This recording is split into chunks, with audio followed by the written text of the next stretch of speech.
J'appelle le docteur Santiago Salazar Botero, Strasbourg, pour une communication intitulée « Caractéristiques mécaniques des nerfs digitaux collatéraux pour la construction d'un cahier des charges pour leur réparation, étude cadavérique ». Chers collègues, monsieur le modérateur, membres du jury, je vais vous présenter les caractéristiques biomécaniques des nerfs collatéraux digitaux. C'est une étude sur cadavre. Ça fait partie de la première partie d'une thèse de science intitulée « L'optimisation de la réparation et de la régénération nerveuse ». Et ce travail tient lieu au laboratoire eCube à l'Université de Strasbourg, et il est fait en collaboration avec le service de chirurgie de la main des hôpitaux universitaires de Strasbourg.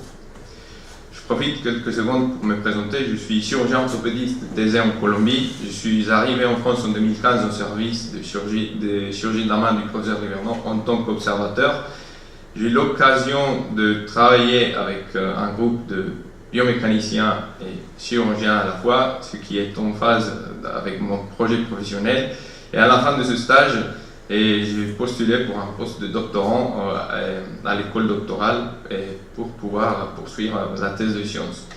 J'ai été accepté en tant à condition d'avoir un financement. Je suis rentré en Colombie en juin 2016, j'ai trouvé le financement et je suis revenu en octobre 2016 pour faire cette thèse de sciences. Et le début de cette thèse, il date de 2015, pendant le deuil de technique microchirurgicale, dont on a fait une expérience sur cadavre, et on a réparé les nerfs collatéraux digitaux pour tester après 10 fois de la flexion, de flexion extrême et d'extension extrême. On a révisé les sutures des nerfs collatéraux digitaux, et dans 15% des cas, il y avait un échec de la suture, une déhiscence de la suture. Vous voyez ici les photos et des sutures qui ont été faites par des microchirurgiens diplômés, et la suture épipérinaurale, et vous voyez dans le côté de gauche que le fil n'est pas vraiment abîmé, c'est l'interface entre le nerf et la suture qui ne tient pas, et de l'autre côté il y a une suture attachée du périnèvre. Donc on s'est demandé comment mieux réparer les nerfs collatéraux digitaux. On a trouvé que ça faisait partie qui est en phase avec l'un des grands challenges du CNRS, de comment réparer l'homme élastique, dont on va de problèmes de la clinique et on les envoie au laboratoire pour pouvoir les résoudre.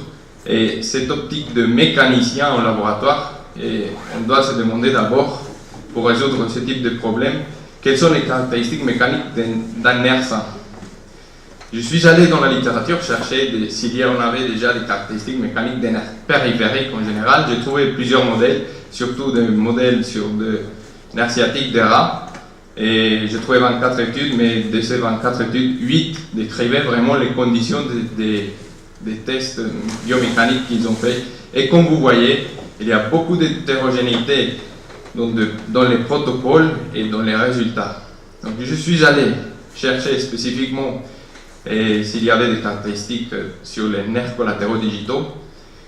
Et comme vous voyez, Goldberg en 2007 avait décrit quelques caractéristiques mécaniques des nerfs collatéraux digitaux et plusieurs protocoles de suture. Et comme vous voyez dans la diapositive, aucun des protocoles avait la même tenue mécanique que le nerf sain.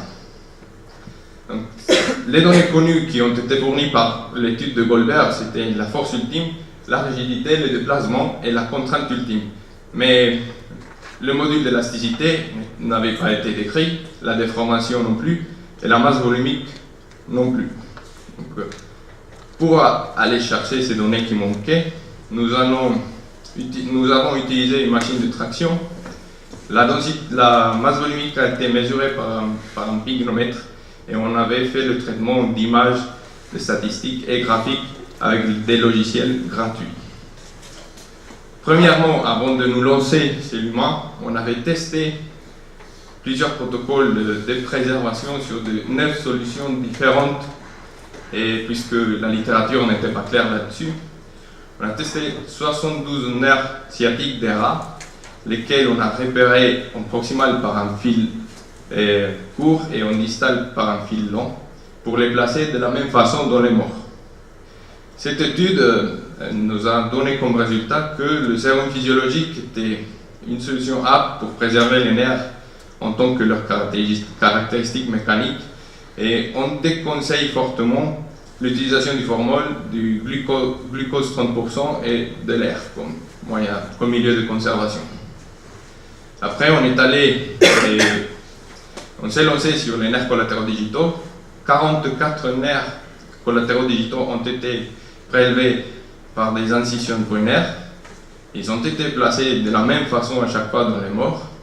Et vous voyez ici une photo avant de commencer le protocole d'étirement et juste avant d'avoir la rupture dans la photo de droite. Voici nos résultats analytiques et je vous remarque qu'il y a une grande hétérogénéité des résultats, mais la morphologie des courbes est toujours la même, avec une double courbe qui nous parle d'un comportement initialement hyperélastique, et l'apparition de la deuxième courbe, c'est caractéristique d'un matériau composite. Voici les résultats synthétiques de notre étude, où on a pu caractériser les données qui manquaient, la masse volumique, la déformation et le module d'élasticité. Aucune de données entre les doigts était statistiquement significative, différente entre elles. On a essayé de voir la relation qui existait entre la masse volumique et le module d'élasticité. Comme vous voyez dans le diagramme de dispersion, il n'y a aucune relation, et c'est confirmé par un test de corrélation de Spearman de 2,4. On a aussi caractérisé la zone de rupture, que en 72% des cas, c'est produit dans la partie distale du nerf. Par contre, Goldberg, il a trouvé tout à fait l'inverse. On attribue cette inversion de résultats à un protocole de traction à une vitesse plus haute. Bon, en conclusion, on a pu contribuer à répondre à comment réparer l'homme élastique, plutôt les nerfs collatéraux digitaux, et en caractérisant le module d'élasticité, de déformation et la relation avec la masse volumique. Ceci nous a permis de créer un cahier des charges qui en soi constitue la loi de comportement hyperélastique des nerfs. Cette recherche va permettre d'optimiser la réparation nerveuse d'une façon directe, dont je m'intéresse plutôt, c'est à trouver un biomatériau qui mimétise le comportement mécanique des nerfs et qui va permettre après de trouver des solutions pour patients spécifiques. Et d'une façon indirecte, et lorsque cette loi de comportement va permettre de concevoir des simulateurs plus fiables avec les caractéristiques mécaniques des nerfs, ce qui va notamment influencer sur l'entraînement chirurgical des nouveaux microchirurgiens, et notamment avec la réforme du 3e cycle, et pour éviter aussi l'utilisation nécessaire des animaux qui est de plus en plus difficile et controversielle. Merci de votre attention. Félicitations pour cette communication qui, je suppose, va susciter beaucoup de questions. J'étais très intéressé par la diapositive où vous montriez qu'on mette 2 ou 4 points, ça ne changeait pas grand-chose au niveau de la solidité du nerf. Donc une question, donc ces recherches sont des recherches sur le cadavre. Comment vous extrapolez cela sur le vivant? Oui, et notamment ce sont des nerfs qui sont issus de cadavres qui ont été congelés en frais. Et c'est le plus frais que j'ai pu avoir parce que je les prélève à 17 heures après un cours de chirurgie qui a lieu à l'ERCAD. Et tout de suite, après prélèvement et conservation du sérum physiologique, et je suis allé au labo les tester immédiatement jusqu'à 6 heures du matin. C'est le plus frais que je peux faire, et je peux faire pas mieux, mais ce qui est vrai, c'est que comme il s'agit du même matériau, et comme les fibres de collagène prennent prennent un peu plus de temps que les cellules à se dégrader et qu'on sait bien que ce n'est pas les cellules qui donnent la tenue mécanique au nerf. Et donc, on peut extrapoler ces résultats en tant que loi de comportement. Après, ce qu'il faudra faire pour le vivant, il y a une technique qui s'appelle l'élastographie et qui permet, c'est une technique non invasive pour caractériser les tissus. Et c'est avec, si on peut, disons, caractériser la première partie de la courbe avec la loi de comportement qu'on a étudiée, et on peut déduire l'autre partie de la courbe. Vous n'avez pas été tenté de voir chez l'animal ce que 17 heures de décès modifiait dans la caractéristique du nerf, par exemple? Ah oui, mais j'ai fait le protocole que je vous ai montré sur le rat, et je l'ai fait, en fait c'était 18 protocoles, donc chaque solution a été testée en congelé et en frais. Et il n'y avait pas de différence statistiquement significative entre les congelés et les frais. Vous devriez montrer ça à chaque fois dans votre diapositive pour être plus convaincant. C'est assez court pour expliquer tout ça. C'est ça un bon pitch. D'autres questions? Est-ce que vous avez songé à travailler avec des ingénieurs qui connaissent bien les techniques d'éléments finis Et oui, justement, la loi de comportement est hyper élastique et c'est pour ça que c'est très important d'avoir le module d'élasticité ou module de Young. C'est pour faire la loi de comportement. C'est une suite aussi de ma thèse, la partie, disons, scientifique, mathématique de ma thèse. Et je vais faire un modèle d'éléments finis avec cette loi. Vous avez évoqué biomatériaux, biomimétiques pour aider la réparation. Vous pensiez à quoi? Oui, parce qu'il y a plein de concepts. Merci de demander. Et, vous connaissez peut-être déjà le concept de mécanobiologie.